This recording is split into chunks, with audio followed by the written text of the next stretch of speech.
ವಾಕ್ಯಕ್ಕಿಂತ ಅದ್ಭುತ ದೊಡ್ಡದಲ್ಲ. ವಾಕ್ಯಕ್ಕಿಂತ ಯಾವ ಪ್ರವಾದಿನೋ ದೊಡ್ಡವನಲ್ಲ. ವಾಕ್ಯಕ್ಕಿಂತ ನಾನು ದೊಡ್ಡವನಲ್ಲ. ವಾಕ್ಯದ ಮುಂದೆ ಯಾರು ದೊಡ್ಡವರಲ್ಲ. ಆದಿಯಲ್ಲಿ ವಾಕ್ಯ ಇತ್ತು, ವಾಕ್ಯ ದೇವರ ಬಳಿಯಲ್ಲಿತ್ತು, ಆ ವಾಕ್ಯ ಯೇಸು ದೇವರೇ ಆಗಿತ್ತು. ನೀವು ಯಾವುದಾದ್ರು ಪ್ರವಾದಿನ ಈ ವಚನಕ್ಕಿಂತ ದೊಡ್ಡವನು ಅಂತ ನೋಡಿದ್ರೆ ಯೇಸುಗಿಂತ ದೊಡ್ಡವನು ಅಂತ ಅವನು ನೋಡ್ತಾ ಇದೆಯಾ ಅಂತ. ಆ ವಾಕ್ಯ ನರವತಾರ ಎತ್ತು ಬಂತು. ಆ ವಾಕ್ಯ ಮತ್ತೊಂದು ರೂಪ ತೆಗೆದುಕೊಳ್ತು. ಆ ರೂಪ ಯಾವುದು ಅಂತಂದ್ರೆ ಆ ವಾಕ್ಯ ಯೇಸುವಾಗಿ ಪರಿಗಣಿಸಿ ಲೋಕಕ್ಕೆ ಬಂತು. ಸ್ಪ್ರೆಡ್ ಗಾಸ್ಪಲ್, ಸುವಾರ್ತೆ ತಲುಪಿಸು, ವಾಕ್ಯ ತಲುಪಿಸು ಅಂತಂದ್ರೆ ಯೇಸುವನ್ನ ಜನರಿಗೆ ತೋರಿಸ್ಕೊಡು ಅಂತ.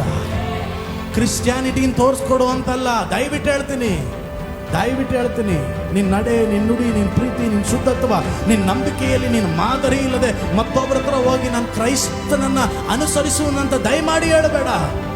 ಮೊದಲು ನಿನ್ನೊಳಗೆ ನೀನು ಮಾದರಿಯಾಗಿ ನಡ್ಕೋ. ನೀನೇ ಒಂದು ಸ್ವಾರ್ಥಿಯಾಗಿ ಮಾರ್ಪಟ್ಬಿಡು. You become gospel. ನೀನೇ ಸ್ವಾರ್ಥಿ ಆಗ್ಬಿಡು. ನಿನ್ನ ನೋಡಿದವ್ರು ಯೇಸು ನೋಡ್ಬೇಕಾಗ, ನಿನ್ನ ಮಾತನ್ನು ಕೇಳಿದವ್ರು ಯೇಸುವನ್ನು ನೋಡ್ಬೇಕಾಗ, ನಿನ್ನ ನಡವಡಿ ನೋಡಿದವ್ರು ಯೇಸುವನ್ನು ನೋಡ್ಬೇಕಾಗ, ನಿನ್ನ ಪ್ರೀತಿ ನೋಡಿದವ್ರು ಯೇಸುವನ್ನು ನೋಡ್ಬೇಕಾಗ ನೀನೇ ಸುವಾರ್ತೆ. ನಿನ್ನ ನೋಡಿದವರು ಬೈಬಲ್ ನೋಡ್ಬೇಕ, ನಿನ್ನ ನೋಡಿದವರು ಯೇಸುವನ್ನು ನೋಡ್ಬೇಕ, ನಿನ್ನ ನೋಡಿದವರು ಆತನ ಪ್ರೀತಿನ ಅನುಭವಿಸ.